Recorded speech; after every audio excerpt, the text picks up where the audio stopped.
saya Ones Stepan Maruta, biasa dipanggil Tara, dari Fakultas Hukum Universitas Surawijaya, Malang, Jawa Timur, dengan NIM 205010100111124 dari kelas H.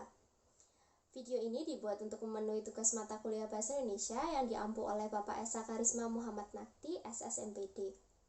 Pada video kali ini, saya akan mengulas tentang kasus korupsi yang terjadi di tengah pandemi COVID-19 ini. Coronavirus Disease 2019 atau yang biasa kita kenal dengan sebutan COVID-19 masih terus mewabah di Indonesia. Keganasan virus ini tidak hanya berdampak pada kesehatan, namun juga memukul sosial ekonomi warga. Aktivitas ekonomi yang terhenti membuat sebagian masyarakat kehilangan pekerjaan. Upaya penanggulangan wabah dengan dana triliunan rupiah berpotensi memunculkan lahan korupsi baru. Pemerintah pusat mengalokasikan anggaran sebesar 405,1 triliun rupiah untuk penanganan wabah COVID-19. Selain pusat, pemerintah daerah juga aktif mengucurkan dana untuk tambahan bantuan langsung tunai dana desa atau yang biasa disebut dengan BLT-DD. Prioritas bantuan tersebut diperuntukkan bagi penanganan kesehatan, penanganan dampak ekonomi dengan mengupayakan agar dunia usaha tetap bergulir, dan penyediaan jaring pengamanan sosial atau JPS.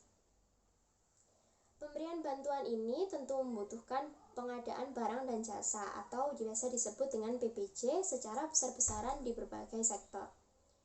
Dalam kondisi darurat, dibutuhkan kecepatan agar bantuan bisa segera dimanfaatkan masyarakat. Untuk itu, pemerintahan Jokowi melonggarkan aturan main untuk pengadaan barang dan jasa selama pandemi.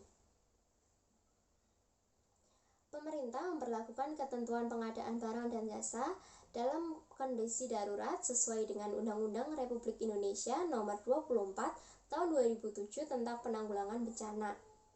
Untuk pelaksanaannya, melalui Surat Edaran Nomor 3 Tahun 2020 tentang Pedoman Pengadaan dalam Penanganan Pengadaan Darurat, pemerintah memperbolehkan pejabat pembuat komitmen atau PPK menunjuk langsung penyedia barang dan jasa.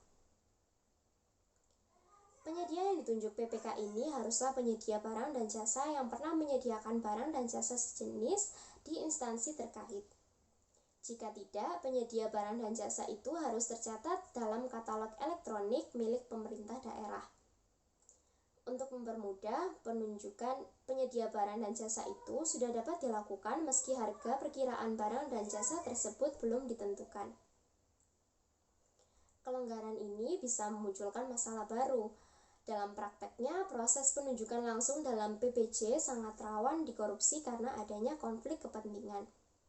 Celah korupsi, kolusi, dan nepotisme atau KKN terbuka lebar ketika pejabat yang berwenang memberikan kontrak pekerjaan PPJ kepada orang terdekat mereka. Meskipun dalam prosedur PPJ pihak penyedia diminta untuk menyiapkan bukti kewajaran, namun bagaimana kita dapat membuktikan harga tersebut wajar atau tidak? Tidak dapat dipungkiri, dengan kemudahan pengadaan yang ada, sangat memungkinkan banyak penyedia barang dan jasa berlaku curang dengan cara mempermainkan harga. Penyedia barang dan jasa juga bisa memanfaatkan situasi darurat ini dengan meminta lebih dahulu uang muka pembayaran atau bahkan meminta pembayaran lunas sebelum barang jasa tersebut diberikan. Dalih kecepatan memunculkan banyak peluang terjadinya penipuan atau korupsi. Menurut saya, aturan mengenai pengadaan barang dan jasa dalam kondisi darurat sudah cukup jelas dan baik. Dilihat dari segi aturan, kebijakan pemerintah yaitu Undang-Undang RI Nomor 24 Tahun 2007 tentang Penanggulangan Bencana dan untuk pelaksanaannya melalui Surat Edaran Nomor 3 Tahun 2020 tentang Pedoman Pengadaan dalam Penanganan Pengadaan Darurat dirasa sudah cukup baik dengan diperbolehkannya pejabat pembuat komitmen atau PPK oleh pemerintah untuk menunjuk langsung penyedia barang dan jasa. Akan tetapi, alangkah lebih baik lagi jika lebih ditegaskannya kembali sanksi yang diberikan untuk pelanggar, karena tentunya tanpa keterbukaan dan mekanisme pengawasan yang baik, celah untuk terjadinya korupsi, kolusi, dan nepotisme atau KKN terbuka lebar ketika pejabat yang berwenang memberikan kontrak pekerjaan PPJ kepada orang terdekat mereka. Tentunya sungguh sangat disayangkan ketika anggaran dipergunakan untuk menambah pundi-pundi kekayaan pribadi di tengah tugas memfokuskan anggaran untuk penanggulangan COVID-19 ini. Dengan begitu, hal ini patut menjadi alasan jaksa untuk memperberat tuntutan terhadap para pelanggar. Sekian penjelasan dari saya, mohon maaf bila ada salah kata. Terima kasih atas perhatiannya dan semoga bermanfaat.